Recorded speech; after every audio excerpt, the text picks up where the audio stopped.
So we have FoundersDoor, and we've teamed up with amazing organizations like OneTech, like MBS Ventures and others to really support the next-gen entrepreneurs.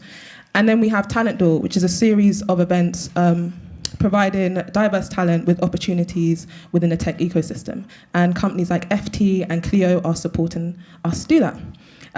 You can read a lot about us online, but we started off 2 years ago as a WhatsApp group of like amazing people that I stalked on DMs and tweeted them and said, would you join this WhatsApp group? And they said yes, and then 30 grew into 200, and 200 then grew into 8,000 impact-wise. So we've actually provided 8,000 individuals with access and opportunities of amazing things they can do in the startup ecosystem.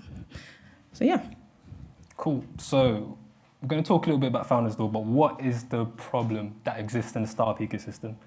The fact that you're here probably goes to prove that you realize that there is a lack of diversity in the startup ecosystem, whether we're talking about founders, whether we're talking about investors, and this is the case for instance, getting more BAME people as founders, getting more women in tech. We find that a lot of VCs tend to not give as much money to women, and a load of other diversity issues that are facing the community, which is why organizations like YSYS exist. So research shows that 5% of small businesses in the UK were led from someone from an ethnic minority group. This is why FoundersDoor exists. So FoundersDoor, believe it or not, is the first pre-accelerator for women and BAME founders in the UK. The first. First. I thought we would get a clap for that online. Yeah. Come on. Cool. So there's a lot of accelerator programs that exist. A lot of them are doing wonderful work, but there's not too many that are working with early stage founders, and particularly not people from the demographics that we're working with.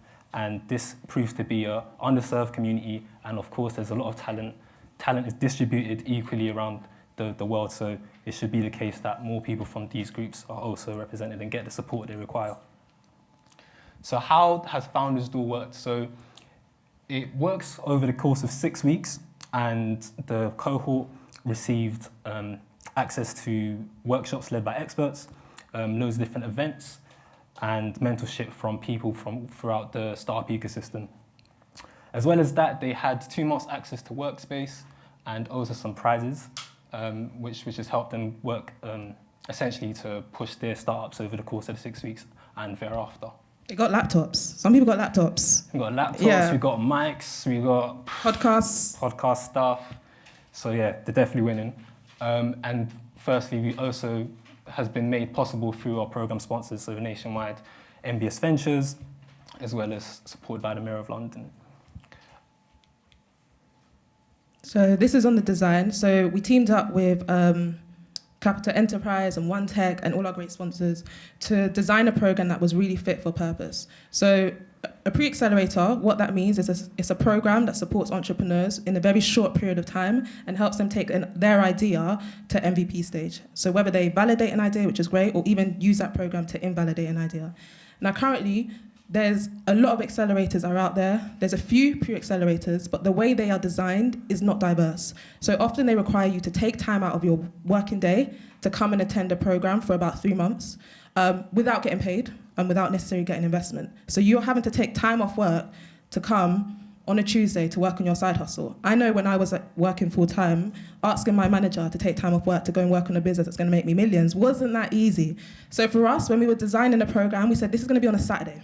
Right? It's going to be on a Saturday so people can go to work and then come and work on what's going to be the next kind of big startup. We're going to provide childcare support for those that need it or require it. So if you have a child or if you are a guardian, we want to be able to make sure that you're able to work on your business and not necessarily worry or be concerned about how your child's going to be supported throughout the week. Travel expenses, that was super important, that those were covered. Getting from Sutton to London is quite expensive. If you're like in zone 5, then prices are high.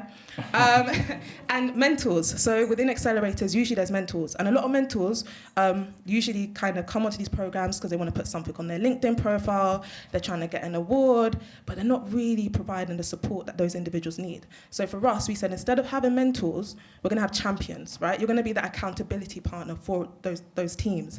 And you have a responsibility to take them to the next level, and there should be a two-way value add. The catering was diverse. We had jollof. We had Mexican food one week. We had Thai food. We had going so all out. much because we have a diversity of entrepreneurs on our program. So not every day Pret. Workspace, again, workspace is so expensive. And you've heard all those stories of people working in a garage, working in a room. So thanks to WeWork, the cohort got 3 to 2 months workspace for free. And there's free coffee, Wi-Fi is decent, couple of chairs, nice pillows, etc. And mindfulness. So on the program, we did everything from, product management, understanding your product, understanding your customers. But we also had a session on well-being. Being an entrepreneur, someone that wants to be an innovator, is not an easy journey. There's a lot of ups and downs, a lot of high and lows, and some people can, attest to that. But mindfulness is so important, so you have that balance. So in week 3, we had that. Some people were anti, but it was a mixed reviews for that. It was a mixed review, but it's so important that you also have that diversity in well-being. And then they all got a budget on hardware, so they could each team got about £2,900 to spend on laptops or podcast equipment or iPads. Again, this was really important to us because I remember I think I told some people on the team when I had my first job in startups, I had this really bust up laptop, and I went in. I know, it was a horrible laptop. And I went in and all the guys, because it was an all-guys team I was in, they were all like, oh, why is your laptop like that? You have to get a Mac. So I spent £900 on finance, and that affected my credit, to go and get a laptop. So I said, you know what, I don't want anyone to worry about having access to basic things that help them take their startup to the next level. So everyone got money to buy hardware. The way we communicated, again, with our cohort. So if traditional accelerators, they use stuff like predominantly maybe Slack, or they'll use emails. The best way to communicate, we don't want to set a bar where we're communicating with an exciting group of people in a way that's not authentic to them. So WhatsApp, we're like, let's just talk in WhatsApp. Let's talk about your business. Let's help, let's support you. And then we did trips. Not every day. Sometimes you've got to mix it up a bit. So we visited Salesforce, and amazing Holly's here, and that was super fun. And we found out how Salesforce started. And then we also went to an escape room, the Grid. I didn't go because I was actually super scared.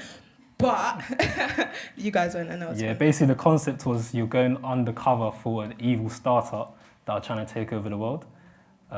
So that was pretty weird. Yeah. I don't know. Everyone came out. Yeah, we had insurance and everything, so it was fine. But you make like cocktails in this conical flask and stuff, so that was interesting. A bit like Breaking Bad, but without the bad. Without the bad bit. Cool, so a little bit on the curriculum. As I mentioned, it was over 6 weeks on Saturdays. So we tried to cover a host of different topics for each one and have a focus, 1 or 2 focuses for each. So in week 1, initially looking about your customers. So customer discovery, who are your customers and what is the problem that you're trying to solve? Week 2, we're looking more about the product and the solution you're finding. So based on the customer profiles that you've discovered over the first week, how do you make sure that the product that you're making is actually solving the issues that they have? Week 3, we then started looking about how do you actually validate your idea. So it's easy to have an idea, get really excited and go full steam ahead and then realize, hold on, people don't actually want this. People are actually willing to pay for it. So you really have to think about what's the strategy that we're going to use to validate and make sure that, okay, this business is actually viable and we can actually create something from it. Week 4 is when we started looking a little bit more around branding and storytelling. So you start a business, there's so much distractions, so much traffic online. How do you make sure that the startup that you're creating stands out and you can actually tell the story of what you're doing? So we had a lovely session run by Spiela where you talk about what's the best ways in which you can communicate your brand online. Then week 5 and week 6 were actually both really intense. So in week 5, we tackled the legal essentials for a startup. And I think that scared a lot of the people in the cohort because you realize that if you're not on point with your legal stuff, you can be in big problems. So that was kind of like a wake-up call for everyone. As well as that, in week 6, we talked more about the financial essentials. So it's kind of like the boring stuff, the accounting that you don't typically want to learn about, but is really essential to making sure you have a successful business. Cool. So for us at YSYS, one of we're kind of what we are. We're all about delivering programs with partnerships that are community-centric. So with the support of MBS, we were able to get them involved. I actually DM'd Lewis on Twitter. Is that true? Mm-hmm. See, that's what happens. Magic happens in the DMs. She was like, yeah, she spoke to Kwaku. She was like, yeah, we'll come on board as partners. And what that meant is she was a champion, so she was a mentor. She was mentoring Feedback Swap, and you're going to see their pitch tonight. They did office hours, so that all the startups got to practice their pitch before they're about to go on the stage. And her team were lovely to spare some time to do webinars online. So learning everything. What sessions did we cover? So we did one on pitching, so Yeah. how do you actually make a good pitch deck. We did one on business models, and then there was also one on... Actually, no, it's just those two. Perfect, yeah. And so for us, you know, having these partnerships is super important, especially from ecosystem players. I think if we're really going to drive the community, really diversify the community and propel the next generation, everyone that's in a position of privilege or has access to resources that can help, it's important that we play that part collectively. So that's been such a fruitful partnership, and we do welcome others if anyone wants to join as a partner. Next slide. So socials, Deborah touched on this slightly already, but here's a few pictures to accommodate. So yeah, this is a section of the cohort at Salesforce. Smiling faces, obviously you enjoyed it. And then the escape room. These are the safe pictures as well. There's the others that were in the WhatsApp group. And then just the ask, I guess when all of the pictures, when everyone comes up and pitches tonight, just for you guys to listen. It's not easy getting up there, and just to kind of be respectful, and also just to support the community. So if there's anything you know that you can give back, whether that's your time on Friday and mentoring the cohort, continue to do that. If you're a parent here or a sister here today, continue to support the cohort, be super proud of them. And yeah, that's really it. Sweet. So first off, we have Amelia from the Good Hair Company. Round of applause.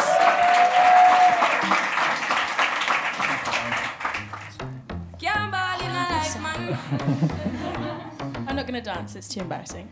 I'm Amelia, and this is Lydia, and we are the Good Hair Company. A lot of people ask us, where did our name come from? And it's, you know, a very simple story that's dear to my heart. As a child, being a young black woman, and for a lot of Afro-Caribbean children, growing up, we're told that good hair is straight, it's neat, it's manageable, you know, it is easy on the eye, doesn't create distractions. And my parents, bless them, you know, when they came here, you know, in order to assimilate, they did whatever they could to make sure I looked like everyone else. And that normally involved a lot of chemical treatment, a lot of heat, a lot of straightening. And then when I kind of reached my teens, I shaved my head off twice. My mother was not impressed. And the curls that grew were curls I'd never seen before. I didn't know what to do with my hair.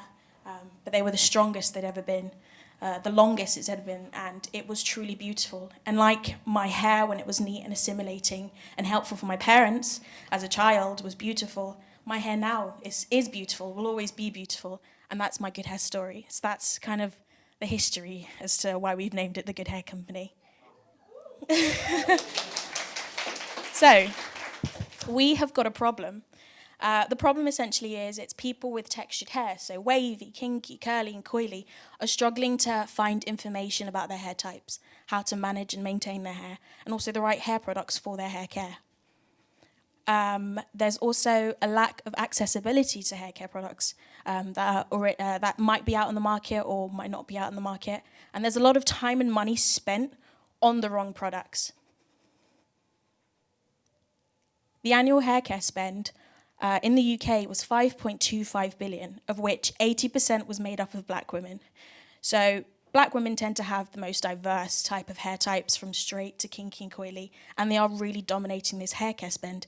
However, 1 in 12 of the products available for African American women are incredibly toxic. When doing our market research, we found that it was an intergenerational issue. So regardless of what age people were in their lives, they were having trouble trying to find hair care products for them. And it wasn't just kinky hair, it was wavy hair, it was curly hair, it was coily hair. And when we asked them about satisfaction with their current hair products, they said they weren't really satisfied.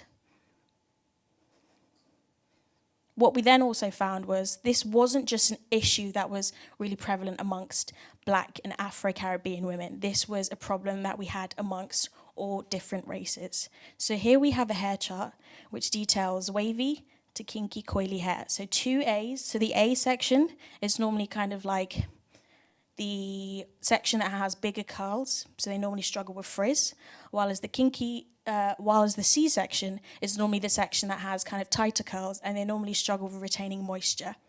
I say that because not all hair care is created for one person in mind. Everyone needs various processes and various steps and various ingredients for their hair to be maintained and for them to have good hair. So, I've told you about the problems. Here is the solution. Hello. Hi. How's it going? We are the Good Hair Company. We're an informative and product discovery platform for kinky, coily, and curly hair consumers. So what does that mean? We're essentially the Birchbox for hair. It's really cool. So we essentially want you to learn about your hair and our informative platform, which we have created alongside our board of advisors, which consist of trichologists. Would you guys like to know what trichologists mean? They are experts in the hair and scalp. It's quite fancy. Trichologists, dermatologists, and hair specialists. We also want you to find your community. We've been fortunate enough to start a private community during these 6 weeks on Facebook, where people are able to kind of freely come along and talk about their hair care experiences and kind of what works for them or what doesn't, which has been absolutely incredible for data. We have found answers to questions we never thought of asking. We're constantly challenged every single day, and it is such a pleasure to know that we're part of something that we know happens to so many people. The problems that they struggle with are the same problems that I have as well. And we also want you to discover products for your hair type. So essentially what we want to do is, with the help of our advisory board, we want to tailor-make hand-curated subscription boxes for your hair type and for you at this specific moment in your life. So how does that work?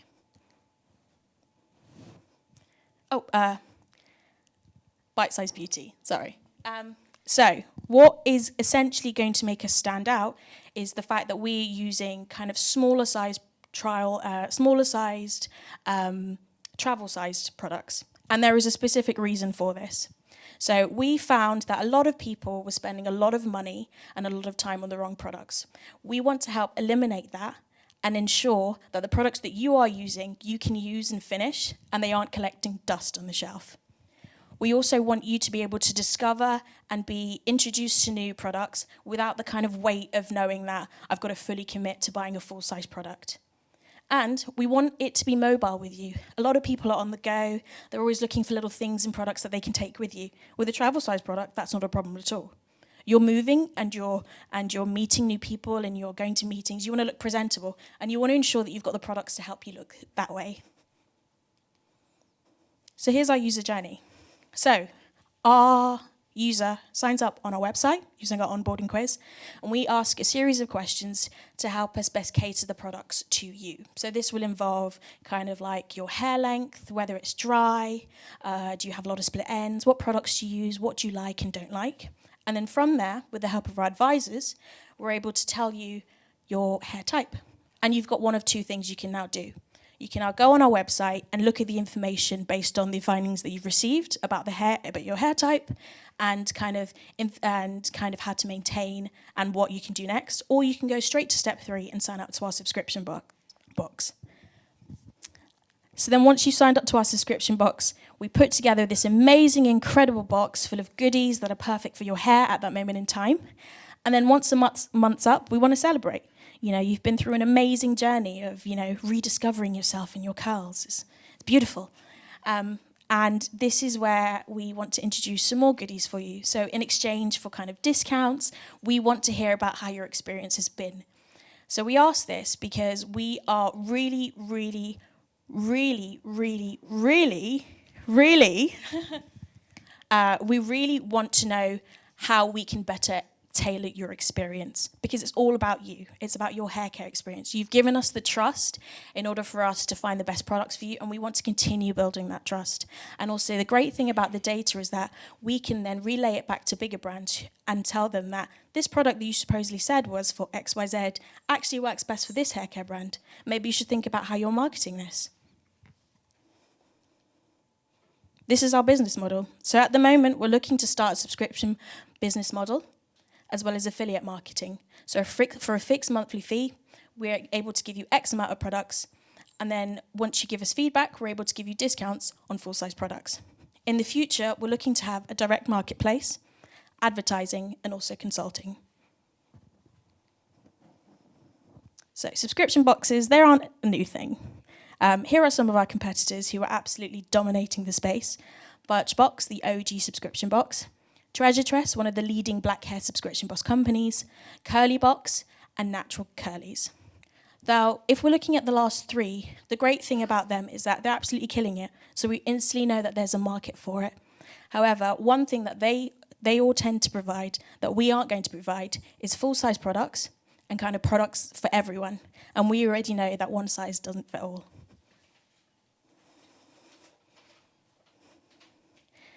There are various ways in which we are going to try and adopt both users and brands onto our platform.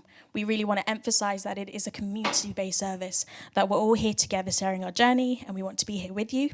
And for brands, we want them to know that they have the potential to reach an untapped market of people who have major spending power but want to be heard and listened. Here are some of the cool things we've done so far. Can I get a woo for everything I say? Okay, ready? Woo! So we've completed the pre-accelerator. We've now signed up trichologists on our advisory board. We've launched our website. We now have 120 members in our private community. We've launched our first crowdfunder, which I'll go on to. And we've also launched on Product Hunt. Thank you so much. So now, our next steps are to connect with brands and potential consumers, and also open up our marketplace and start creating creative content. And then eventually, kind of 12 to 24 months, we hope to launch the Good Hair Babies and the Good Hair Beards. So in order for us to kind of do all of these amazing things that we hope and dream for, we would love for you to join our Good Hair journey. We'd love for you to sign up to our private community on Facebook. Everyone is welcome. We're also looking for intros to trichologists, hair specialists, and dermatologists. We're keen to connect with hair care brands and also potential customers, and we're also crowdfunding. So we are using NatWest Back Her Business, and there's a specific reason why we're using this. They tend to cater towards female founders, and if you meet your target, you are matched by the amount that you have set as your target. This is the team. I want to thank every single one of them for staying up until 3 a.m. and reading my messages, for being so patient. I want to thank YSYS and OneTech for this amazing opportunity. And I don't know where I would have been if I hadn't been here. And I feel as though we're really becoming the heroes that we really needed when we were younger to tell us that our hair is good hair. Thank you.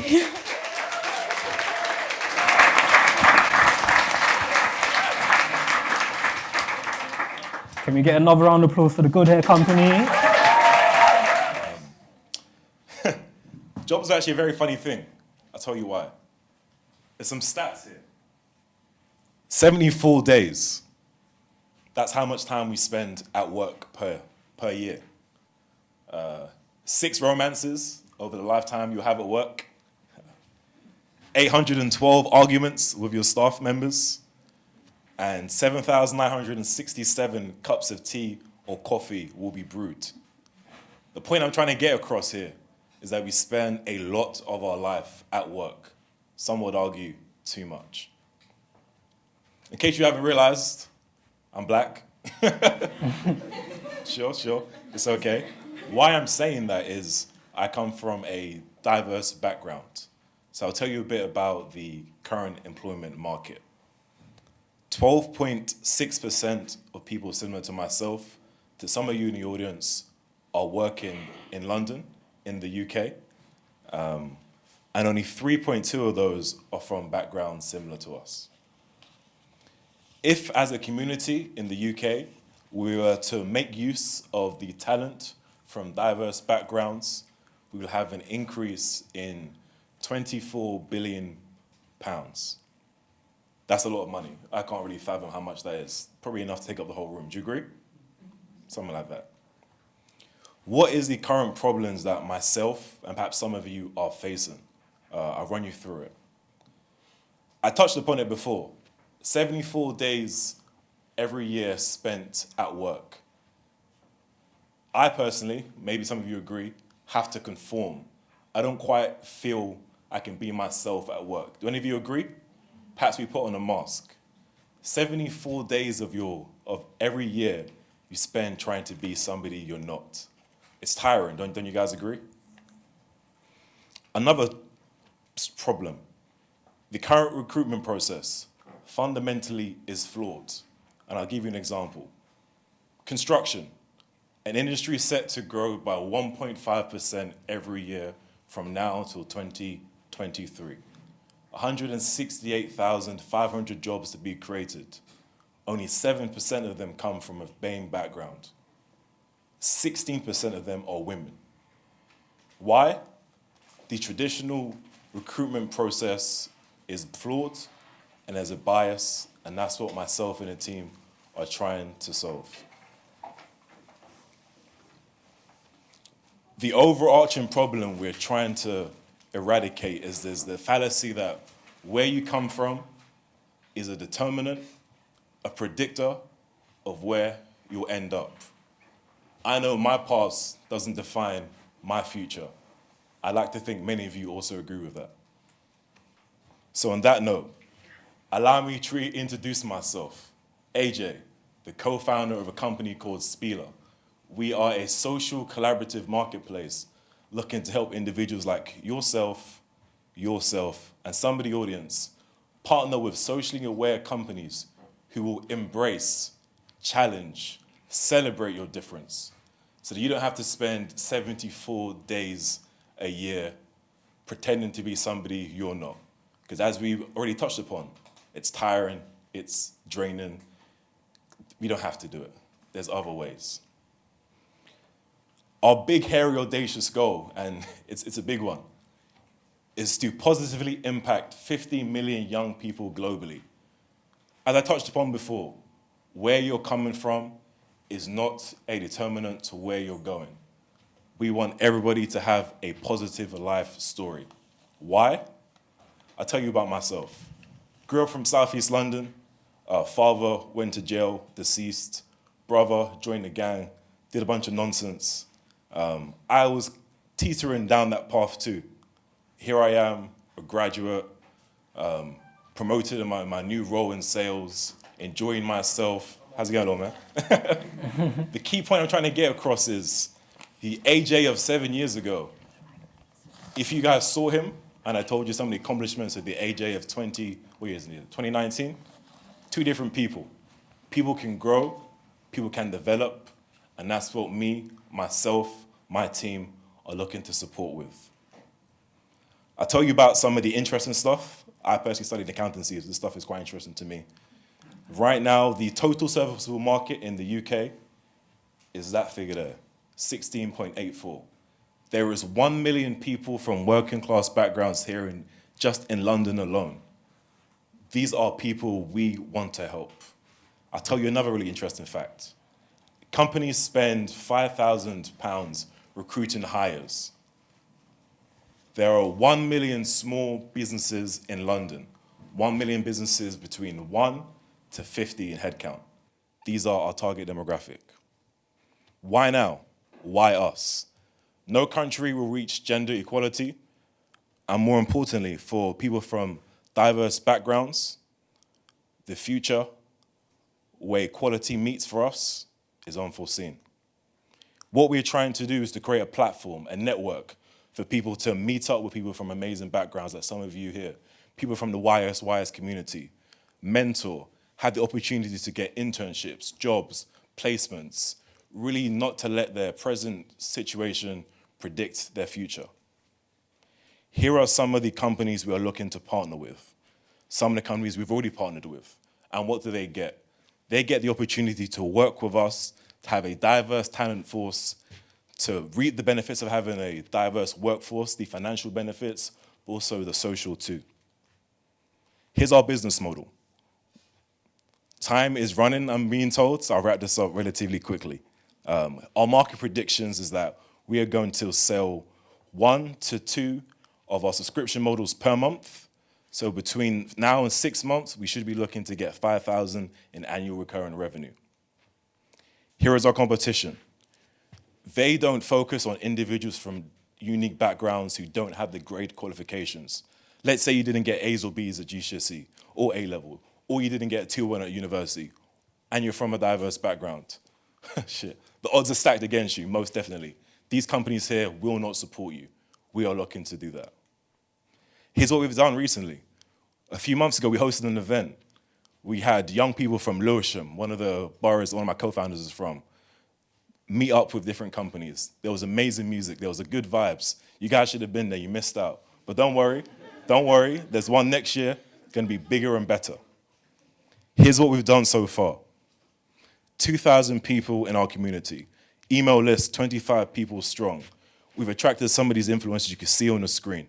Time is running out, so I'll skip to the important part. The ask, what we want.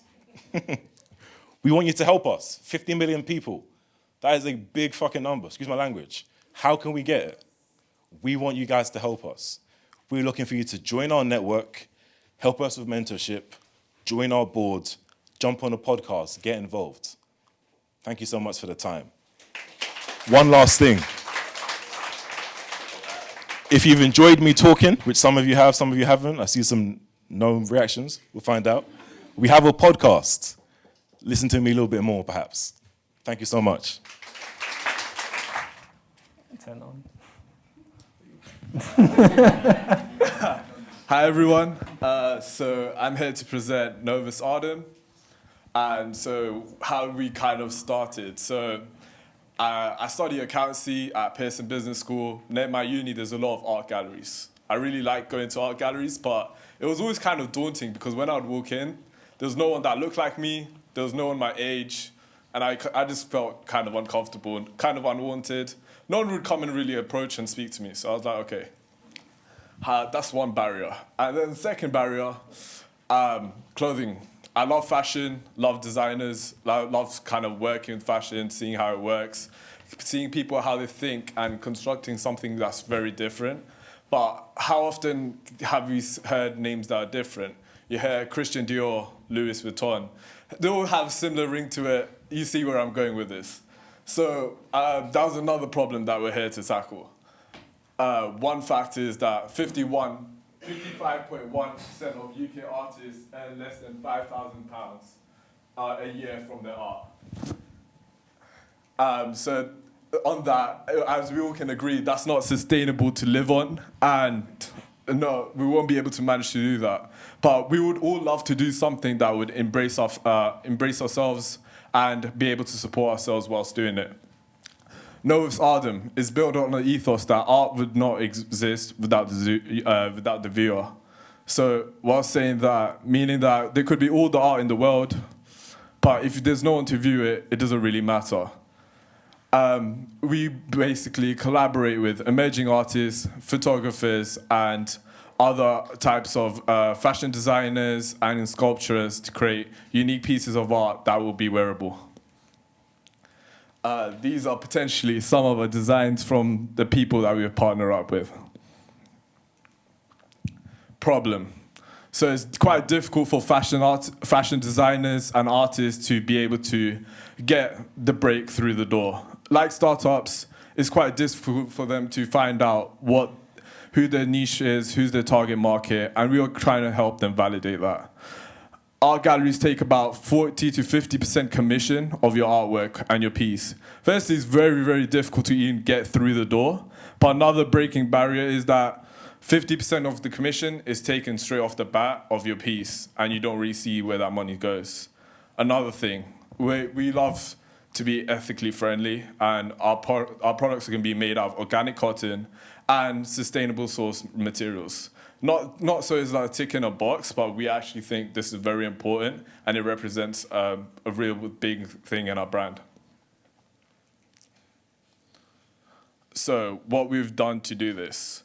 So is anyone like a fan of online shopping here? Please put your hand up. So as you've noticed, we order stuff from ASOS all the time.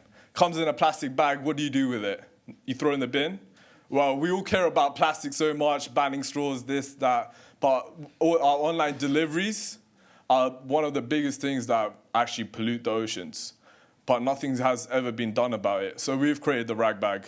Essentially a bag which will be able to kind of convert into another bag. So you kind of be able to take off the branding, turn it in, put an article of clothing that you no longer wear and is no longer loved by you anymore, and give it to someone that would like to, is essentially loves to kind of cherish it, and it'll be given to one of our sponsoring charities. So the global art market, 67.4 billion in 2018. So it's only growing from there, even with the online presence of platforms such as Artsy growing by 29% every year. Fashion and apparel. You guys already know how huge fashion is. It's part of our everyday lives, and nothing really needs to be said more than that. Partners. So we've actually started with a different idea when we completely started on the platform. So 3 weeks in, this is a new idea, something that I'm really passionate about. I wanted to kind of see how far we could go with this. So partners, we worked really hard to get partners that actually understand what we're trying to do. So we partnered up with Uncommon, a platform which helps and engage with fashion designers and artists all over the world, which they're able to kind of empower by having small businesses set up and sell that through their platform. Richard Olinsky, one of the biggest artists ever, like one of the world's most amazing sculptors from France, one of the best sculptors in the world. We actually got to meet him and speak to him about this, and he really does feel passionate about it. And in the future, we'll be collaborating with him, which is really awesome. Also, Jealous London Gallery, which is just down the road in Shoreditch. Awesome gallery, which we'll be partnering up with and having their pieces on T-shirts for a change. So trying to create conversations is what artists really care about the most. Not money, not the fame, but creating conversations and seeing if they can influence another person's mind. And these are other partners. And Creative Debuts, they work with 2,500 artists all over the world. And for us, working with emerging talent from different environments and different places is really important to us. So as you guys can see, we started about 4 weeks ago. So some of you might have noticed that the program is 6 weeks, but like most entrepreneurs kind of find, you get one idea, you get another idea, then you get another idea. So what we did was kind of just sat down and pinpointed exactly what we wanted to work on. So we both had a common interest in art and fashion. So we sat down and obviously tackled what problems we would face in, and then seen what solutions we can come up with it. So within the second week, we went over the customer delivery, third, the product development, and the fourth, the customer validation. Now, this is where we kind of met up with directors, partners in artists, as well as in the galleries, and we kind of saw our kind of idea coming to life and seeing exactly what we created and how that would and is needed in the industry itself. So just quickly going over our demographics. So our age group will be aged between 18 and 34, and that will obviously cover Gen Z as well as millennials. So both for females and males, so we'll be coming out a line within the next 2-3 months. That will be obviously targeting men and women. So the type of people we're kind of interested in marketing our product to are individuals in marketing and sales. The reason being, if you're in marketing, you're quite creative, you want an outlet, you're quite interested in travel and different cultures and different ideas. In sales, primarily you're going to be quite focused, fashion forward, and looking for kind of the next best thing, I guess, yeah?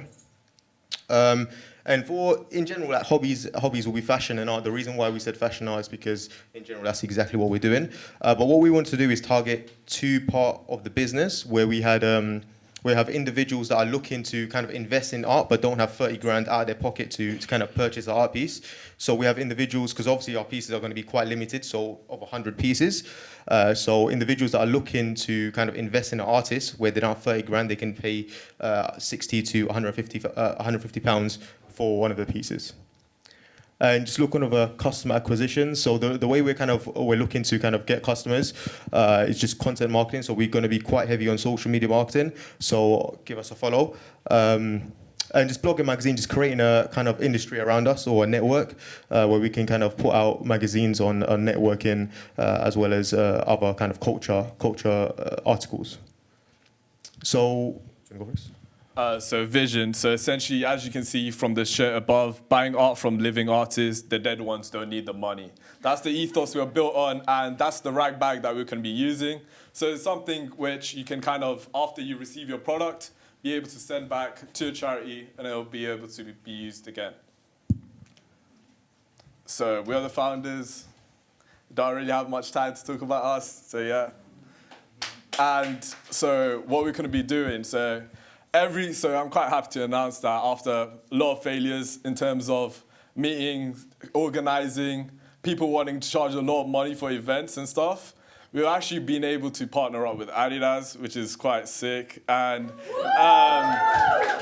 we're actually going to be, diversity is one thing that doesn't really exist in art, which is kind of strange because it's about expressing yourself, and you really can't express yourself if there isn't diversity within it. So we'll be launching an event with Adidas and Creative Debuts. So in Carnaby Street, every first Thursday of the month, where we're going to get up and have actually art within the stores, and we're going to be presenting it, and that's how we're going to kind of validate our customer acquisition. So yeah, thank you. Can we get on stage feedback swap? Round of applause for feedback swap. Testing? Oh. Hi, everyone. Thanks for coming tonight. So I'm Brady, this is Gabby, this is Andrew, and this is Eva, and we're Feedback Swap, a platform where you can receive unbiased feedback. So 90% of startups fail. That's astonishing. I don't know if you guys knew that, but that number is just astronomical, and we want to do what we can to bring that down. So 71% of people don't validate their idea. I was guilty of doing this. I had an idea, I created it, and then I sat and waited and waited and waited, and nobody came. So I finally realized, okay, I need to figure out what's happening here. So I posted on every channel I could think of, Discord, Slack, Reddit, to try to understand and learn from people who were going on my platform why they weren't signing up, why they weren't using it. And I quickly discovered that a lot of the people were very similar to me, had ideas, were trying to create things, but maybe didn't have the information, didn't validate their idea, or sometimes their links just weren't working and they didn't even know. So if only before they posted on Product Hunt, they had known that their links weren't working, and that's why people weren't signing up. But this is true, this really did happen. So we identified the 3 key problems as to why people weren't getting feedback and weren't asking for it. And the first one is that it's time consuming. To go on Reddit and to post, it depends on how many points you have, but for me it takes 8 minutes for every post. And every time I would post, I'd get maybe one person who would give me like moderate feedback that was not helpful. So this was a really long, kind of tiresome, grueling process. And it also becomes really defeating when you're constantly posting, asking for feedback, and no one responds. There's only so much you can do to your ego. It's also expensive. If you want to go on user testing or any of the other testing platforms, it costs £50 per head. Now that's a lot of money for someone that might not even know if their idea is viable. And also, the third thing that we identified is the metrics. People don't know what to ask, or even how to use the metrics to move their idea forward. Cool. So yeah, as Brady said, we thought there had to be a better way to solve this problem rather than spamming on Facebook or Reddit, bothering your friends about it. What if there was a one-stop shop to get all the feedback you needed for your landing pages, your products, or even your ideas? So I'm going to walk you through our solution. So you sign up on Feedback Swap, and you're presented this page. What would you like feedback on? So just a quick, short description of what you want feedback on. You can put a link in as well, and then you press next. And so we also have an option to match you with your target market. So say you wanted to speak to a doctor who's 40 years old and who's a female. So you press Get Matched, and you, Mark, you now get to speak to Emma. So you send Emma a message. Mark's like, what I do, I'm thinking about this new idea called Facebook. Not sure if it's good or not. And so, back and forth conversation with Emma. And when you feel like Emma has given you good feedback, you accept her feedback, and she gets a feedback swap coin. And as Mark, you're super hyped. You feel like you validated your idea, and you feel like people want it. So our competitors, we have two types of competitors. One where you have to pay, so like user testing, but $50 a head, that's a lot of money, especially when you're starting out. You can't afford that. We also have Reddit, indie hackers, Slack channels, Discords, but as Brady said, spamming on those channels is so defeating. You get 1 or 2 replies. It's very tiring. You spend around an hour or two, and after that, you're totally drained. So we knew there was a problem, and we wanted to, we felt like our solution, there was something there, so we wanted to test it first. And so we started with a minimal viable product. The 2 things we wanted to test was, 1, how badly do people want feedback? And 2, if you gave feedback to others, would you get feedback? And so what we decided to do was build a Slack community. We put a paywall on it, £1, and we would closely monitor what people were doing in that community channel. So if they were giving feedback, if they were asking for feedback but they were never giving it, we would say, hey, you need to give feedback, And it went pretty well. We got 101 users signed up and 200 messages posted. Yeah. Gabby, you want to talk about our success stories? So our success stories. You're probably wondering who Naveen is, because I was too. He was our first paying customer, a real human, a real person who would pay for our service. But it was simple. It was just a Slack community, and he wanted to join. Through our Slack community, we wanted to validate 2 assumptions. People would pay from going from a free service where they could post their product and get feedback on it to paying £1 to simply get feedback from strangers. So I'm going to walk you through Naveen's journey on our channel. So Naveen was our first customer, and he simply posted his link onto our channel. He posted his website onto our channel, and he waited for users to give feedback. In less than 24 hours, he was able to get 9 replies on his website. But this was enough for Naveen to go back and reiterate his idea. He surprised us. 10 days later, he came back with a fresh new website. It was something that we were shocked. It was something that shocked us. Sorry. But this wasn't it. Naveen had came back for more feedback after changing his website. But to top it all off, he had posted on Product Hunt. That was amazing for us to know that we gave him the confidence to push him forward.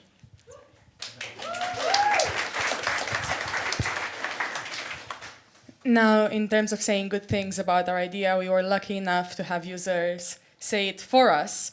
So these are quotes taken from our actual Slack channel, written by the users who just were open enough and excited enough about it to write these things like, feedback has been helpful, I really enjoy the channel, and I wish there was more of it, which we hope to be able to provide in the future. You've already seen, Brady's already presented our team. And this is our journey with FoundersDoor, which was very intense and very interesting. We met on the pre-accelerator weekend. We formed a team, and during these 6 weeks, we spoke about this idea extensively. We tested it and retested it and validated it because we felt like this is a problem. We weren't sure if it was, but now, after this whole process, we are confident that people need this and that it can make their business better. And again, this is us and how we divided our roles, which you have to do if you have 4 people working on a thing. And work smarter with feedback swap. Okay, so we have the last team of the night. Can we welcome aboard MyDysh team?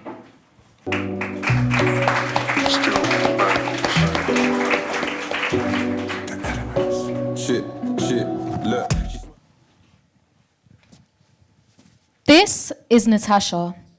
She was a young, happy, healthy 15-year-old.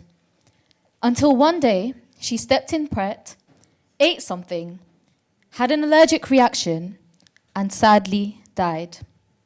Her father had to break the news to her mother.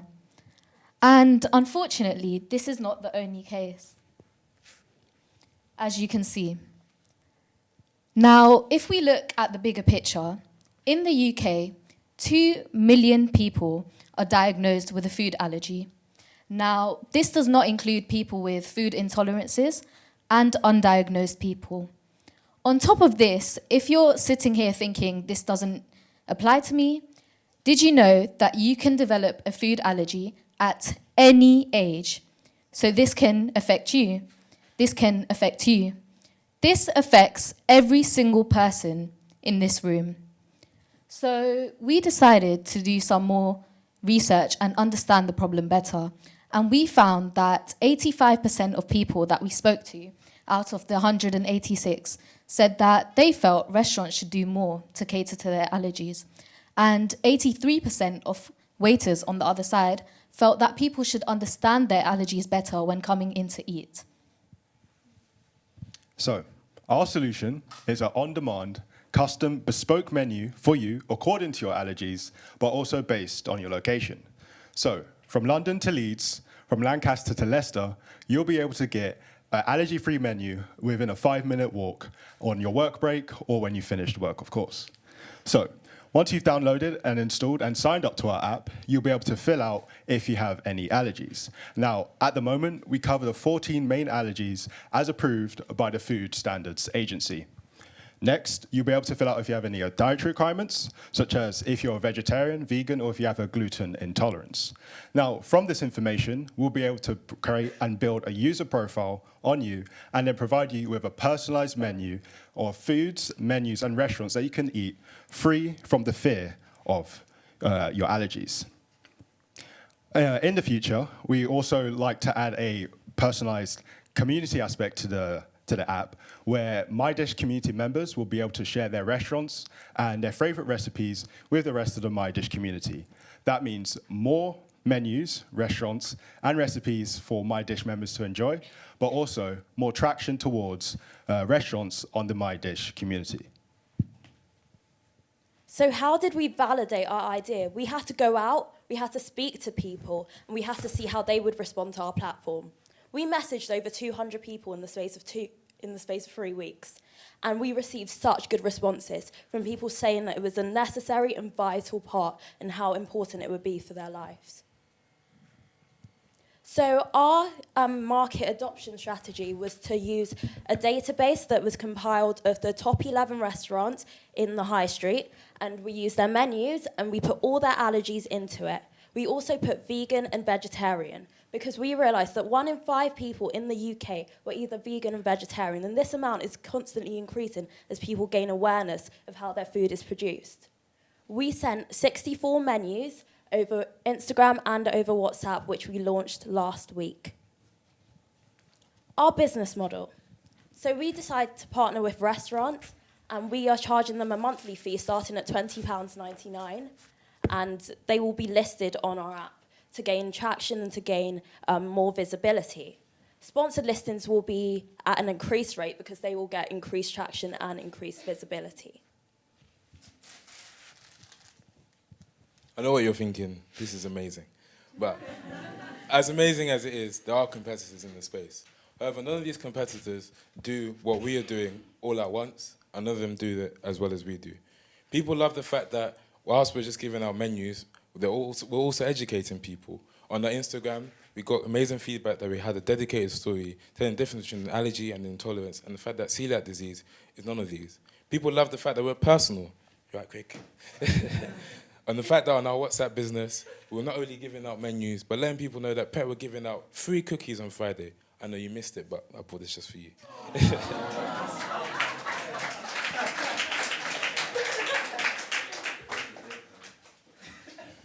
But why are we, so what's our journey?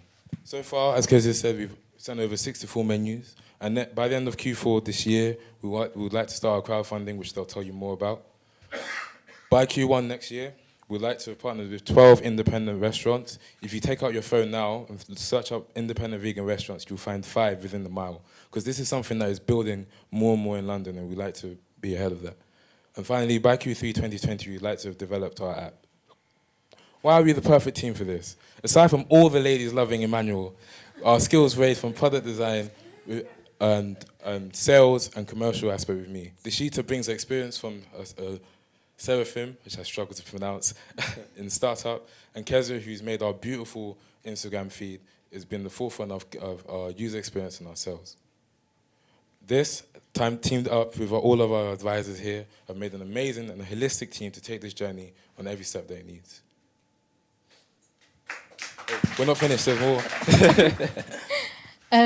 So being a part of FoundersDoor and being a part of the YSYS community, diversity is extremely important to us, and I'm sure it's just as important to everyone here. So we decided to take part on the NatWest Back Her Business initiative, where it's a female-only crowdfunding, where whatever we raise, they will match it.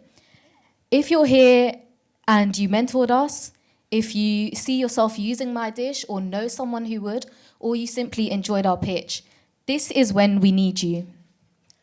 We need you, whether you give us £5, whether you give us £10, whether you give us £100. Just message us on MyDysh team on all social media platforms, or WhatsApp message us, whether you want a menu or whether you want to be in contact with us. Just send us a quick message. Go text. Message.